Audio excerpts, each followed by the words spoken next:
چین کے سرکاری ذرائع ابلاغ نے امریکی وزیر خارجہ مائک پومپیو پر جھوٹ بولنے کا الزام عائد کیا۔ مائک پومپیو نے کہا تھا کہ اس حوالے سے واضح ثبوت موجود ہیں کہ کرونا وائرس چین کے شہر ووہان کی ایک لیبارٹری سے شروع ہوا۔ امریکی وزیر خارجہ نے یہ دعویٰ اتوار کو کیا تھا، لیکن انہوں نے اس بارے میں کوئی تفصیل فراہم نہیں کی۔ چین کے سرکاری اخبار گلوبل ٹائمز نے اپنے ادارے میں مائک پومپیو کے لیے جو انگریزی لفظ استعمال کیا اس کا معنی ہے غیر اخلاقی شخص۔ عالمی ادارہ صحت کا کہنا ہے کہ امریکی حکومت کی طرف سے یہ دعویٰ بالکل محض ایک قیاس آرائی پر مبنی ہے اور اس کی کوئی شواہد موجود نہیں ہے۔ لیکن اب تک امریکی وزیر خارجہ کے بیان پر چین کے سرکاری سطح پر کوئی باقاعدہ رد عمل ظاہر نہیں کیا۔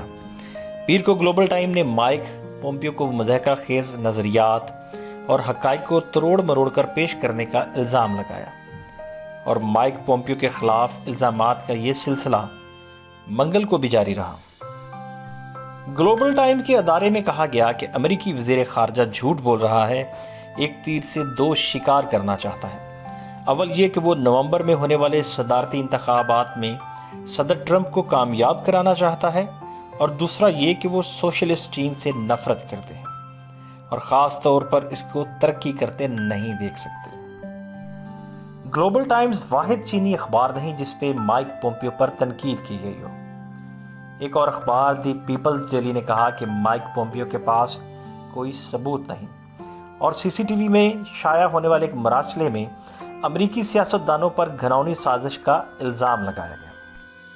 امریکی وزیر خارجہ نے امریکی ٹی وی چینل ABC آن سنڈے کو ایک انٹرویو میں کہا کہ وائرس کے ووہان انسٹیٹیوٹ آف وائرالوجی سے شروع ہونے کے بہت زیادہ ثبوت موجود ہیں۔ انہوں نے کہا، یاد رکھیں کہ دنیا میں جراثیم پھیلانے کی چین میں ایک تاریخ رہی ہے، اور وہ ہمیشہ سے ہی ناقص لیبارٹریاں چلاتے رہے ہیں۔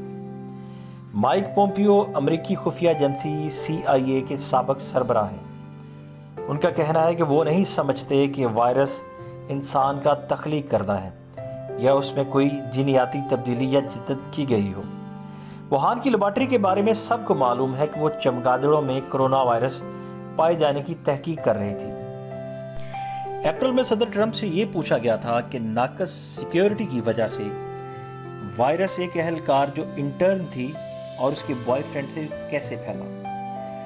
صدر ٹرمپ نے اس کہانی کی تصدیق نہیں کی، لیکن کہا تھا کہ وہ اس بارے میں نئی نئی باتیں سن رہے ہیں۔ گزشتہ ہفتے جب ان سے پوچھا گیا کہ انہوں نے ایسے شواہد دیکھے ہیں جن سے انہیں پختہ یقین ہوا ہو کہ وائرس ووہان کی لیبارٹری سے ہی شروع ہوا، تو ان کا جواب تھا، ہاں میں نے دیکھے ہیں، اور ساتھ ہی یہ کہا کہ وہ ان کی تفصیل بیان نہیں کر سکتے۔ گزشتہ ہفتے کے دوران واشنگٹن پوسٹ نے خبر دی تھی کہ امریکی حکام نے جنوری 2018 میں لیبارٹری کا دورہ کیا تھا اور پھر وہاں کی ناقص سیکیورٹی پر اپنی تشویش ظاہر کی تھی۔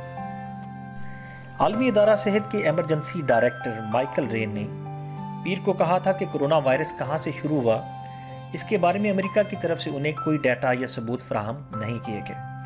انہوں نے کہا کہ ان کے نقطہ نظر سے یہ تمام قیاس آرائیاں ہیں۔ گزشتہ ہفتے امریکہ کے خفیہ اداروں نے کہا تھا کہ وہ اس بات کی توثیق کرتے ہیں کہ یہ وائرس انسان کا بنایا ہوا نہیں ہے، اور نہ ہی جینیاتی طور پر اس میں کوئی جدت کی گئی ہے۔ آسٹریلیا کی وزیر اعظم اسکاٹ موریسن نے منگل کو ایک بیان میں کہا کہ قوی امکان یہ ہے کہ جانوروں کی مارکیٹ سے یہ وائرس انسانوں میں منتقل ہوا، لیکن وہ اس کہانی کو بھی رد نہیں کرتے کہ یہ لیبارٹری سے شروع ہوا۔ انہوں نے کہا کہ سب سے اہم بات یہ ہے کہ اس کا باقاعدہ جائزہ لینا چاہیے، آزادانہ اور شفاف انداز میں دیکھا جائے کہ یہ کہاں سے شروع ہوا، تاکہ اس سے آئندہ کے لیے سبق سیکھا جا سکے۔ بہت ساری ممالک کے خفیہ اداروں نے بھی یہ میڈیا میں بیان دیا کہ یہ وائرس لیبارٹری سے بنا ہے، لیکن ابھی تک کسی نے کوئی ٹھوس شواہد اور ثبوت فراہم نہیں کیا۔ ابھی دیکھنا یہ ہے کہ امریکہ اور چائنا میں کون سچا اور کون جھوٹا ہے۔ اس وقت ڈونلڈ ٹرمپ بھرپور کوشش کر رہے ہیں کہ چائنا پر ٹریڈ پابندیاں عائد ہو سکیں۔